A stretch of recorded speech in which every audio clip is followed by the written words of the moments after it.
Good morning बच्चों।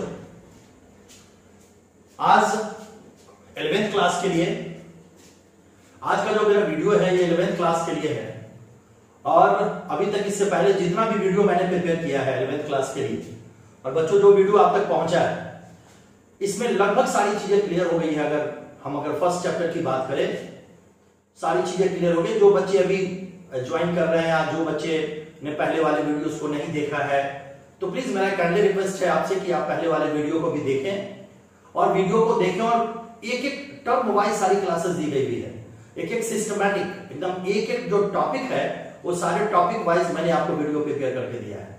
अगर मान लो कि अगर आपको किसी कारणवश वो वीडियो आपको नहीं मिल पा रहा है व्हाट्सएप पे तो आप अकाउंट्स में प्रणव था करके मेरा यूट्यूब चैनल है वहां पे भी आप जा सकते हैं, वहां से सिस्टमैटिक आपको सारा वीडियो मिल जाएगा और उसको जाकर के बहुत अच्छे तरीके से आप स्टडी कर सकते हैं।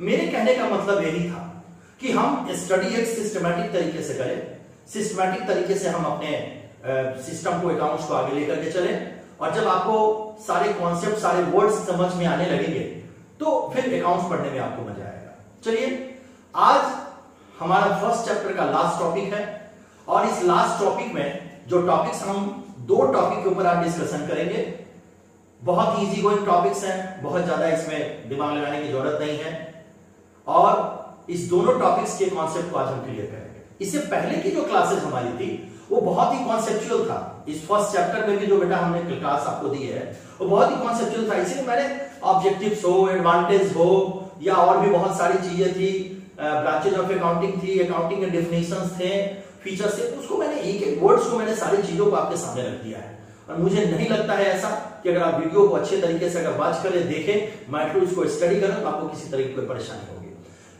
तो आज जो हम बात करेंगे जिस टॉपिक के ऊपर, इस टॉपिक के ऊपर जो बात करेंगे बहुत ही इंपॉर्टेंट टॉपिक्स है और ये टॉपिक हमारा है यूजर ऑफ अकाउंटिंग इंफॉर्मेशंस।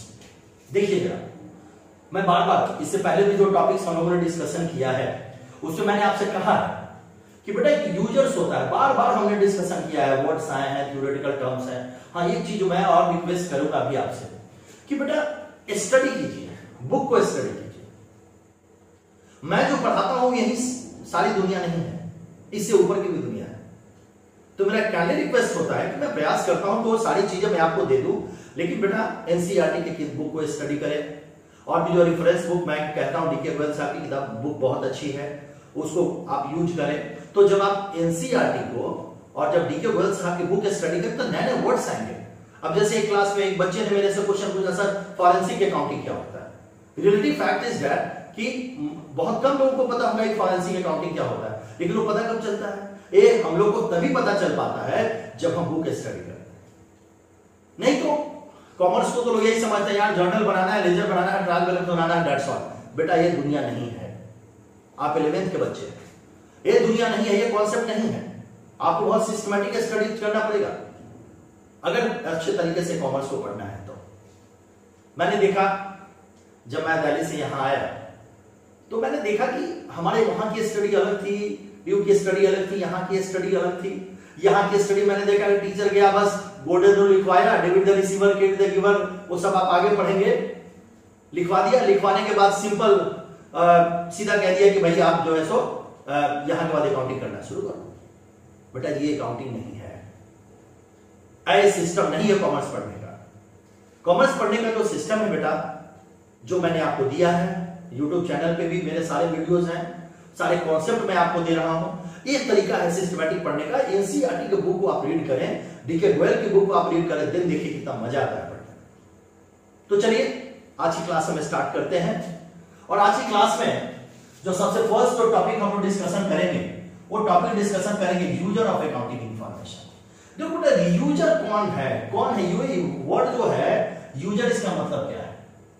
देखो एक वर्ड होता है accounting information is used by various groups of people to take important decisions. These users may be categorized into internal user and external. क्या मीनिंग निकला? मीनिंग ये निकला कि हम बेटा जब अकाउंट्स बनाते हैं, जरा ध्यान से देखिएगा, हम जब अकाउंट्स को प्रिपेयर करते हैं, ये अकाउंट्स में है क्या? कॉमर्स में हम लोग क्या देखते हैं? कॉमर्स में अकाउंट्स में हम लोग क्या देखेंगे, क्या समझेंगे? बेटा जी कॉमर्स में कुछ नहीं है, कॉमर्स बस एक सिंपल कॉन्सेप्ट है। ये देखिए, मैं एक वर्ड को जो सर्किल कर रहा हूं, अकाउंटिंग इंफॉर्मेशन।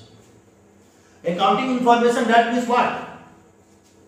बिजनेस में क्या परचेज हुआ, बिजनेस में क्या सेल हुआ, बिजनेस में प्रॉफिट कितना हुआ, बिजनेस में लॉस कितना हुआ, बिजनेस का हमारा एक्सपेंस क्या है, बिजनेस का हमारे एक्सपेंडिचर क्या है, बिजनेस के हमारे डिस्काउंट क्या कितने दिए गए, हमारा कैपिटल क्या है, हमारे एसेट्स क्या है, ये सारी चीजें that's will be accounting information.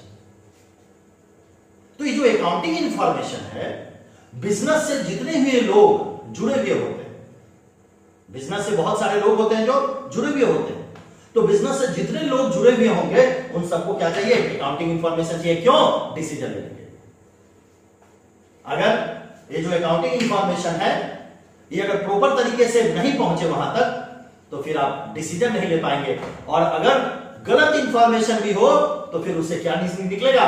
गलत डिसीजन निकलेगा, और ये आपके लिए क्या होगा? आपके बिजनेस के लिए क्या होगा? नुकसान होगा। बेटा देखो, मैं अपने बच्चों को प्रयास करता हूं कि वो बच्चे बड़ा कॉन्सेप्चुअल स्टडी करें। तो ये जो एक अकाउंटिंग इंफॉर्मेशन है उसमें कहता है कि आपको जो डिसीजंस हैं, इंपॉर्टेंट डिसीजंस हैं, उसको लेने के लिए बहुत सारे लोग हैं, बहुत सारे पीपल्स हैं जो कि बिजनेस से जुड़े हुए होते हैं। कुछ लोग इन्वॉल्व होते हैं बिजनेस में, कुछ लोग होते हैं जो बिजनेस में इन्वॉल्व नहीं होते, बिजनेस के बाहर होते हैं, लेकिन उनका डायरेक्ट इंपैक्ट, उस इंफॉर्मेशन का डायरेक्ट इंपैक्ट किसके पास पहुंचता है? उनके पास पहुंचता है। तो कहीं ना कहीं जो लोग बाहर में भी है, for example taxation authority, government आपके बिजनेस नहीं करते, बिजनेस आप चलाते हैं, गवर्नमेंट को उसको कोई लेना देना नहीं होता, लेकिन कहीं ना कहीं टैक्सेशन अथॉरिटी के पास आपका बिजनेस अगर प्रॉफिट में होगा तो टैक्सेशन अथॉरिटी को उससे ज्यादा बेनिफिट मिलेगा, सरकार की रेवेन्यू बढ़ेगी। तो बहुत सारे लोग ऐसे हैं जो डायरेक्टली जुड़े हुए होते हैं। अब डायरेक्टली जुड़े हुए बेटा है तो उन सब चीजों को देखना होगा, उन सब चीजों को आपको समझना पड़ेगा। खैर, तो मैं बात कर रहा था कि जो अकाउंटिंग इंफॉर्मेशन है ये बहुत सारे ऐसे यूजर्स हैं, बहुत सारे ग्रुप्स ऑफ पीपल्स हैं जिनको इंपॉर्टेंट डिसीजंस के लिए जरूरी होता है। अब ग्रुप्स ऑफ पीपल क्या है? ग्रुप्स ऑफ पीपल को अकाउंट्स में यूजर्स के नाम से जाना गया और कहा गया कि ये जो यूजर्स होंगे ना बेटा, ये यूजर्स दो तरीके के होंगे। One is the internal user, second is the external user. One is the internal user और second is the external user. Internal user that means what?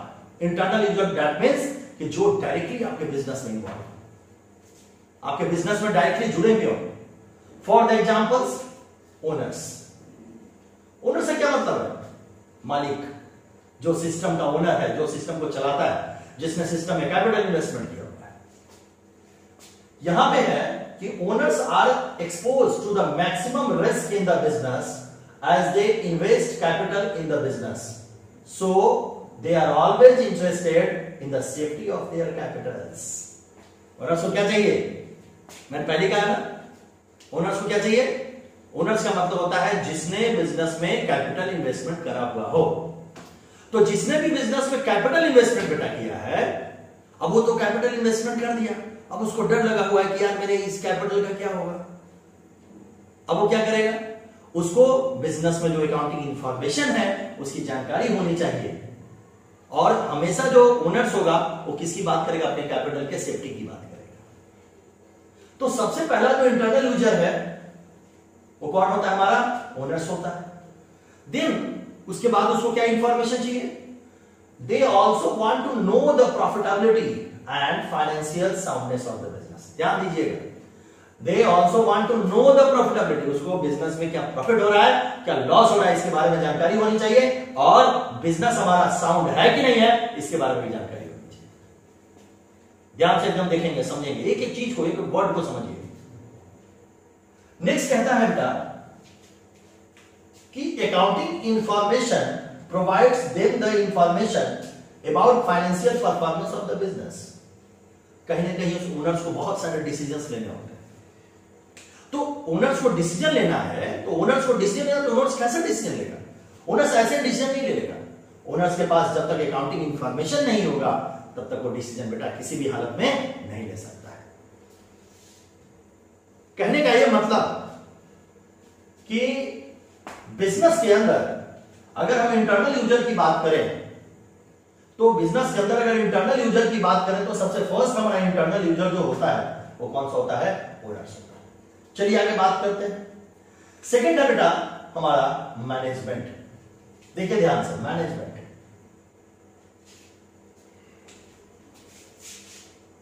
Management में अगर हम बात करें और मैनेजमेंट को अगर हम एक्सप्लेन करें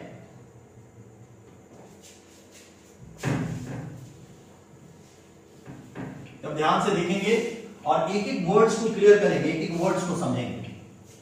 अगर मैनेजमेंट की बात करें तो मैनेजमेंट में क्या है हमारा? मैनेजमेंट का दैट मींस कि मैनेजमेंट कौन होता है? जो एक सिस्टम को चलाता है।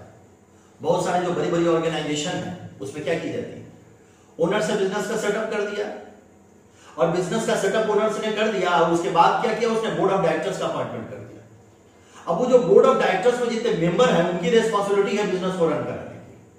बोर्ड ऑफ डायरेक्टर्स में जितने मेंबर हैं, तो बोर्ड ऑफ डायरेक्टर्स में जितने मेंबर हैं वो बिजनेस को क्या करेंगे? रन कराएंगे।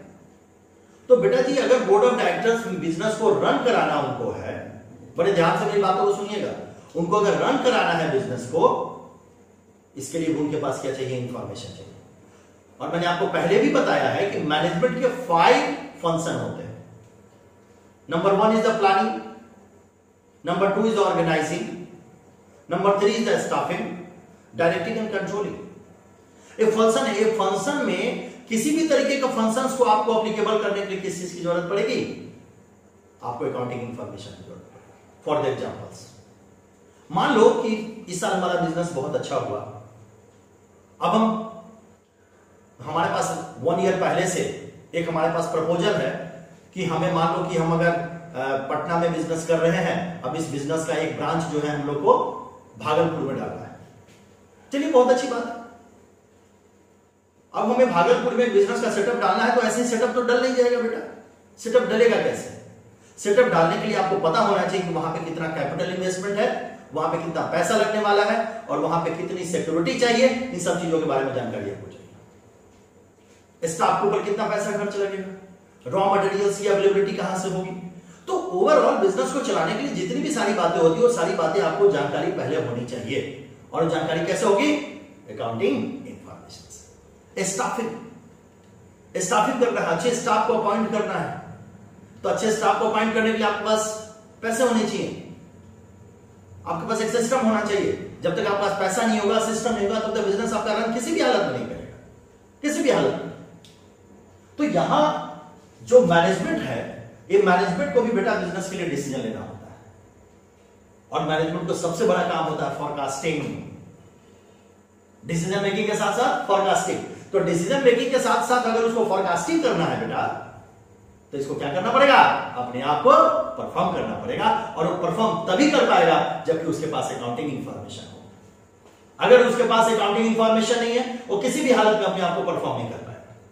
ध्यान से देखेंगे जरा, लिखता है accounting information used by the management for taking various decisions, जो बातें मैंने आपसे कही।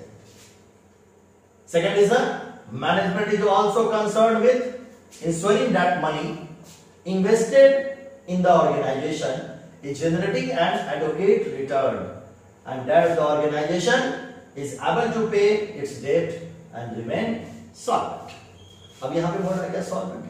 सेकंड चैप्टर में पढ़ेंगे इंसॉल्वेंट क्या होता है, सॉल्वेंट क्या होता है। यहां कहने का मतलब मैनेजमेंट के लिए बहुत बड़ी चीजें हैं।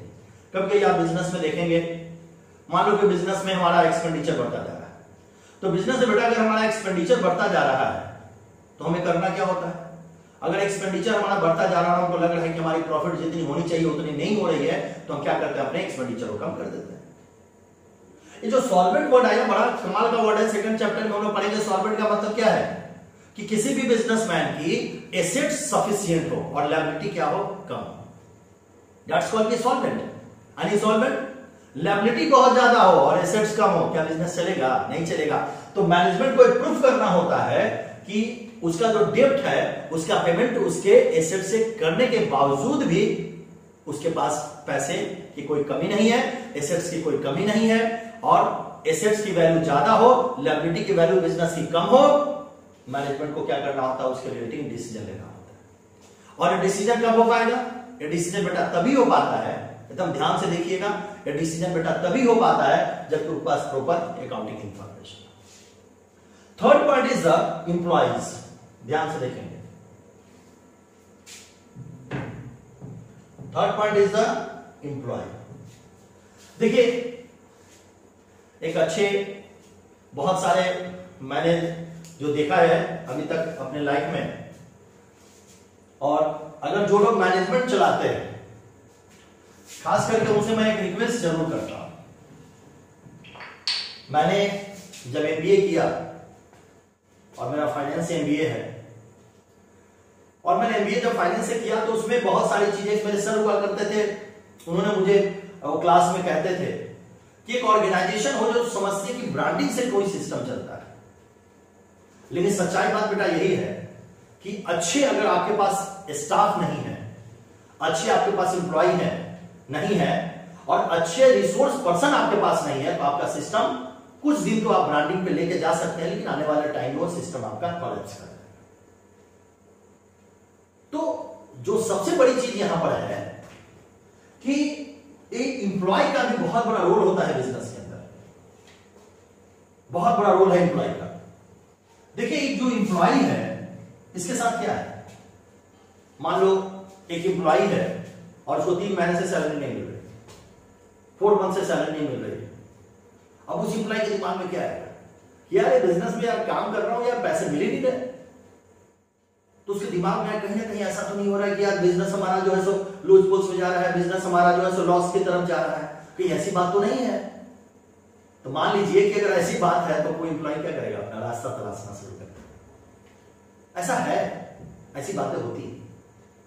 कहने का यह मतलब है, बड़े ध्यान से समझिएगा मेरी बातों को, कि हर एम्प्लॉय को जो एक सबसे जरूरी चीजें हैं लाइफ जीने के लिए, और एम्प्लॉय के लिए सबसे ज्यादा जरूरी होता है कि आने वाले समय में उसका डेवलपमेंट हो रहा है कि नहीं हो रहा है।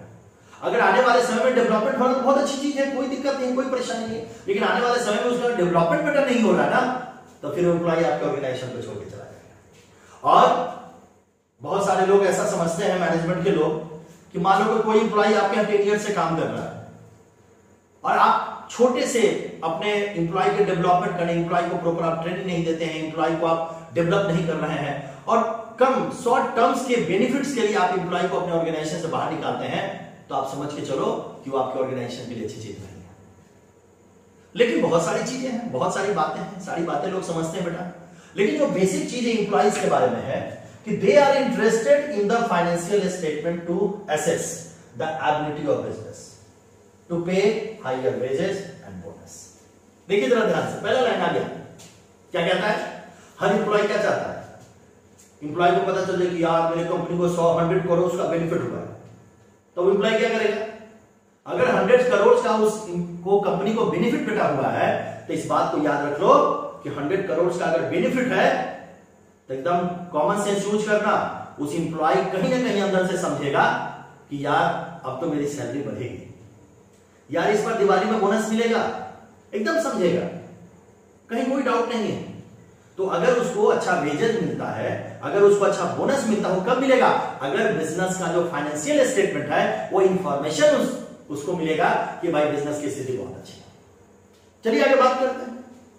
इसी तरीके से employees are also interested in knowing whether the various amounts due to them such them provident fund. देखिए पीएफ, जो लोग जॉब करते हैं, तो जॉब करते हैं तो उनको क्या होता है, उनको प्रोविडेंट फंड की फैसिलिटी मिलती है after retirement. Employee state insurance, इसको ईएसआई बोलते हैं, बड़ी अच्छी फैसिलिटी, बहुत अच्छी फैसिलिटी। इसमें क्या होता है कि अगर आप एम्प्लॉय हैं और मान लीजिए कि आप जॉब कर रहे हैं और उसमें कुछ बड़े डिजीज में आप अगर आ गए, आपकी परेशानी बढ़ गई, तो हॉस्पिटल का जितना भी एक्सपेंस होता है सब गवर्नमेंट लेती है, गवर्नमेंट उठाती है, आपको पेमेंट करती है। जितना दिन बिछावन पे आप बैठते हैं और आप घर में आराम करते हैं, उतना दिन का पेमेंट करती है। Are being deposited regularly. तो ये जो प्रोविडेंट फंड है, ये जो ईएसआई है, ये सब फैसिलिटी अगर आपको कोई एम्प्लॉयर दे रहा है, कोई मालिक दे रहा है, तो माना जाता है कि जो इंप्लॉय होते हैं वो बहुत सेटिस्फाई होते हैं। और अगर इंप्लॉय के पास गलत अकाउंटिंग इंफॉर्मेशन बेटा पहुंच जाए तो कहीं ना कहीं वो आपके बिजनेस के लिए बहुत अच्छी चीज नहीं है। तो मैंने कहा कि जो सबसे फर्स्ट यूजर्स हैं, इंटरनल यूजर्स, उसमें क्या क्या बेटा आया? Number 1 is the owners, number 2 is the management, number 3 is the employee. आगे बात करते हैं हम लोग, आगे बात करेंगे हम लोग एक्सटर्नल यूजर्स की। देखते हैं, चलिए आगे बात करते हैं हम लोग किसकी? एक्सटर्नल यूजर की। एक्सटर्नल यूजर क्या होता है?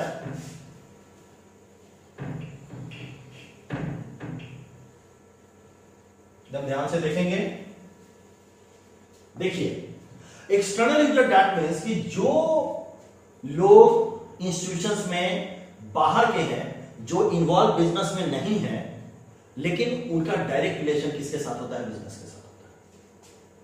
देखते जाइए, एक्सटर्नल यूजर में सबसे first is the bank and financial institutions. देखो बेटा, अगर बैंक से आपको लोन चाहिए, फाइनेंशियल इंस्टीट्यूशन से आपको बेनिफिट चाहिए, आपको लोन चाहिए, पैसे चाहिए बिजनेस के लिए, तो सबसे पहले आपको बैंक को क्या सबमिट करना होगा पता है? आपके बिजनेस के स्टेटस को दिखाना होगा, आपके बिजनेस के परफॉर्मेंस को शो करना पड़ेगा। अगर आपके बिजनेस का परफॉर्मेंस, आपका इनकम स्टेटमेंट और पोजीशन स्टेटमेंट सही नहीं है, तो आपको बैंक किसी भी हालत में लोन नहीं देगी। सेकेंड कहता है इन्वेस्टर्स एंड पोटेंशियल इन्वेस्टर्स। देखो बेटा, ये दोनों वर्ड के मीनिंग अलग अलग है। इन्वेस्टर जिसने पैसा लगाया हो, अब पोटेंशियल इन्वेस्टर दैट मींस कि जिसको लगता हो कि भाई इस बिजनेस में पैसा लगाना चाहिए, पैसे हैं उसके पास, उसने लगाया नहीं है, वो भी सर्च कर रहा है, मार्केट को सर्च कर रहा है। कहने का मतलब ये पोटेंशियल इन्वेस्टर्स जो होते हैं ये तभी इंटरेस्टेड होंगे जबकि आपके बिजनेस का जो इंफॉर्मेशन है वो बहुत ही अच्छा होगा, अकाउंटिंग इंफॉर्मेशन होगा, और उस अकाउंटिंग इंफॉर्मेशन के अकॉर्डिंग जो ये बिजनेस इन्वेस्टर जो होते हैं वो डिसीजन लेते हैं। थर्ड है क्रेडिटर्स। ध्यान से देखिएगा, ये क्रेडिटर्स कौन होता है?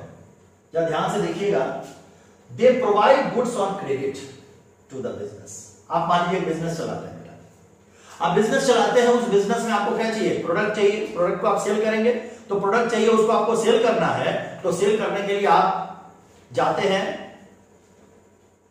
जिसके पास और कहते हैं कि सर मुझे प्रोडक्ट है जो मैन्युफैक्चरर है, और आप वहां से लाते हो, आपको क्रेडिट पे देता है। वो क्रेडिट पे कब देगा?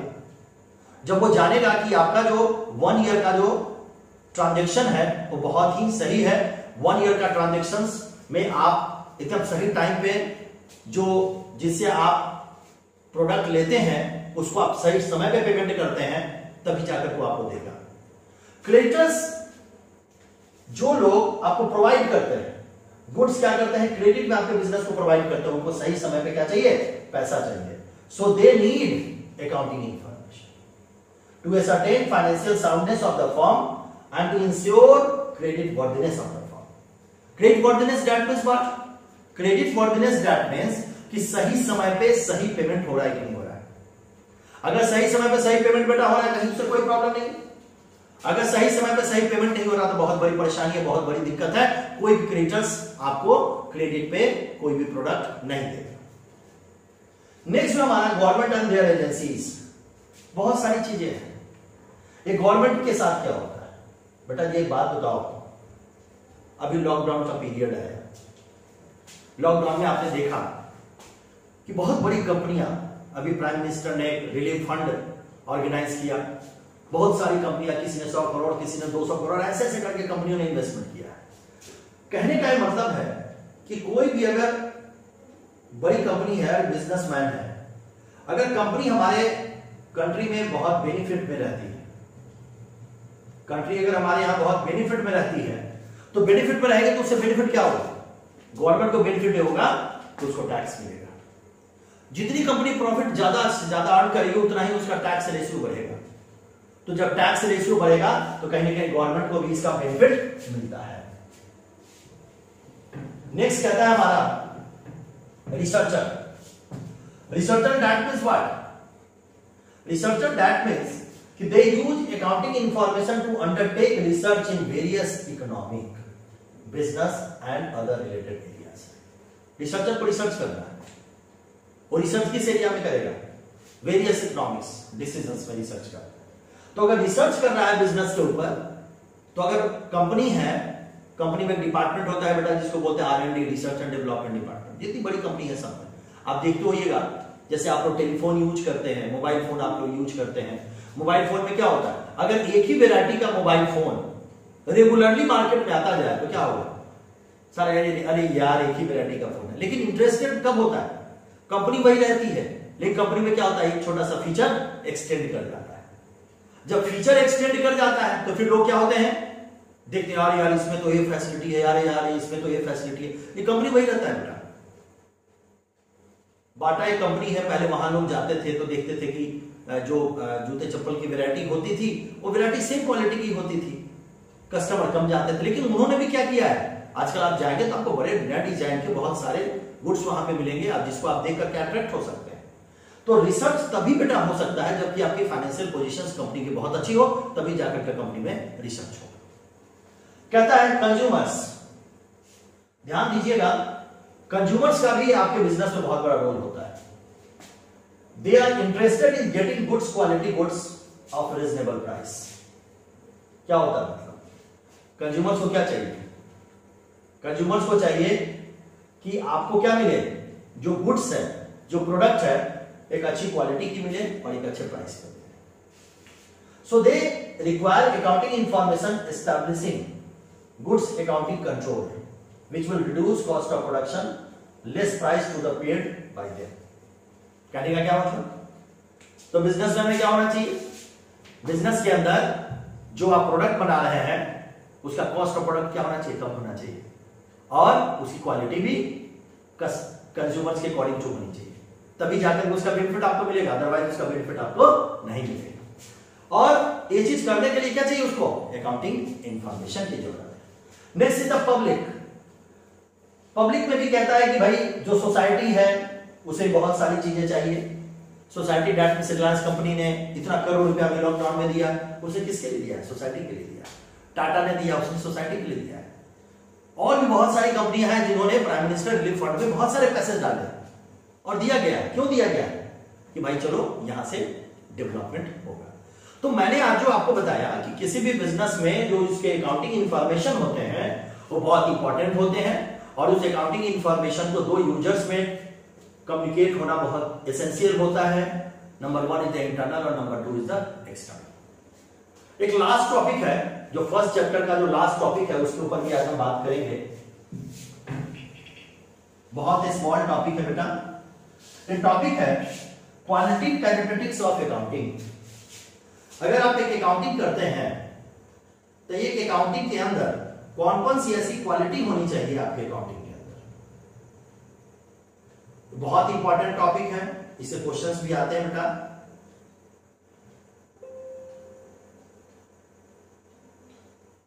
और ये जो क्वालिटी, कुछ थ्योरी के जो टॉपिक्स हैं, जब आप सीए फाउंडेशन की बात करेंगे तो खास करके सीए फाउंडेशन में सारे टॉपिक्स पूछे जाते हैं। तो सबसे पहले हम बात करते हैं क्वालिटी कैरेक्टरिस्टिक्स ऑफ अकाउंटिंग के बारे में। देखिए क्वालिटी कैरेक्टरिस्टिक्स का क्या मतलब, देखिए quality characteristics are the attributes of accounting information which enhance its understandability and usefulness। तो क्वालिटी कैरेक्टरिस्टिक्स आर, क्या मतलब, अगर अकाउंटिंग है तो इस अकाउंटिंग की अपनी एक क्वालिटी होनी चाहिए। वो क्वालिटी क्या है? सबसे फर्स्ट इज द रिलायबिलिटी। क्या मतलब है रिलायबिलिटी का? रिलायबिलिटी का मतलब आपकी अकाउंटिंग इंफॉर्मेशन इतनी अच्छी होनी चाहिए कि लोग उसके ऊपर क्या करें, भरोसा करें। अगर जो इंफॉर्मेशन है वो इंफॉर्मेशन रिलायबल नहीं है तो आपके बिजनेस के लिए अच्छी बात नहीं है। तो सबसे ज्यादा क्वालिटी इंफॉर्मेशन में है कि accounting information must be reliable. Reliability implies that the information must be free from material errors and personal bias and verifiable. ध्यान से देखिए, किसी भी तरीके का प्रेशर में अकाउंटिंग नहीं बनाना चाहिए। जैसे बहुत कंपनी में होता है कि भाई चार्टर्ड अकाउंटेंट को अपॉइंट कर लिया और चार्टर्ड अकाउंटेंट मैनेजमेंट से मिल गया, और मैनेजमेंट जैसा चाहती है वैसा चार्टर्ड अकाउंटेंट क्या करता है, उसके अकाउंट्स को मैनिपुलेट, जनरली यही चलता है, उसके अकाउंट्स को मैनिपुलेट करता है। ये चीजें नहीं होनी चाहिए अकाउंटिंग में। अगर ये चीज अकाउंटिंग में हो रही है तो आपके बिजनेस के लिए, आपके प्रोस्पेक्ट के लिए अच्छी बात नहीं है। चलिए आगे बात करते हैं। सेकंड जो है, पहले हमने देखा क्या, रिलायबल। अब हम देखते हैं सेकंड इज द रिलेवेंस। ध्यान से देखेंगे, रिलेवेंस। देखो बेटा, बिजनेस के अंदर जब आप अकाउंटिंग करते हैं, तो बिजनेस के अंदर जब आप अकाउंटिंग करेंगे तो बिजनेस के अंदर जो अकाउंटिंग है आपकी, रिलेवेंस। रिलेवेंस दैट मींस कि जो इंफॉर्मेशन है बेटा must be relevant to the decisions making. ध्यान से देखिए, आप बिजनेस करते हैं, आप बिजनेस करते हैं तो आपको क्या करना है, प्रोडक्ट मार्केट में सेल करना है, प्रॉफिट अर्न करना है। तो कहता है कि जो भी अकाउंटिंग इंफॉर्मेशन हो, जो भी अकाउंटिंग आप करते हैं, वो अकाउंटिंग किससे होनी चाहिए, रिलेवेंट डिसीजंस मेकिंग से, requirement of the users. Users के जो रिक्वायरमेंट है उसके अकॉर्डिंग जो आपके क्या होने चाहिए, जो आपकी इंफॉर्मेशन है उनकी रिलेवेंसी होनी चाहिए। It means unnecessary and irrelevant information should not be included in financial statement. ऐसे इंफॉर्मेशन फाइनेंशियल स्टेटमेंट में नहीं होने चाहिए जिसकी जरूरत बिजनेस को नहीं है। Next is the understandability. बहुत इजी कोई वर्ड है, अंडरस्टैंडेबिलिटी। दैट मींस व्हाट, आप जब अकाउंटिंग बेटा प्रिपेयर करते हैं, टेक्स्ट सिस्टम में करें, एक मैनर में अकाउंटिंग प्रिपेयर करें, और उस अकाउंटिंग ऐसी आपकी होनी चाहिए जिसको समझने की क्षमता सब लोगों में हो। अगर समझने की क्षमता नहीं है तो आपकी अकाउंटिंग बेकार है। तो अकाउंटिंग ऐसा हो जिसके हर एक पॉइंट्स को आप क्लियर करें, हर एक पॉइंट्स को आप समझें, देखें, और आप उसको देखें कि ये जो अकाउंटिंग हो रही है, ये अकाउंटिंग क्या, जिनको ये इंफॉर्मेशन चाहिए उनके लिए रिलेवेंट है।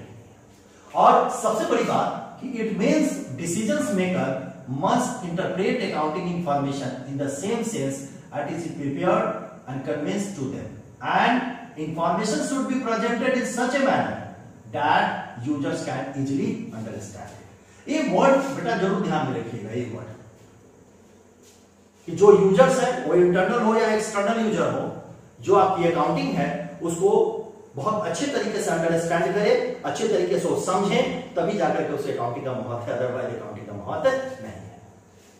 Next is the comparability.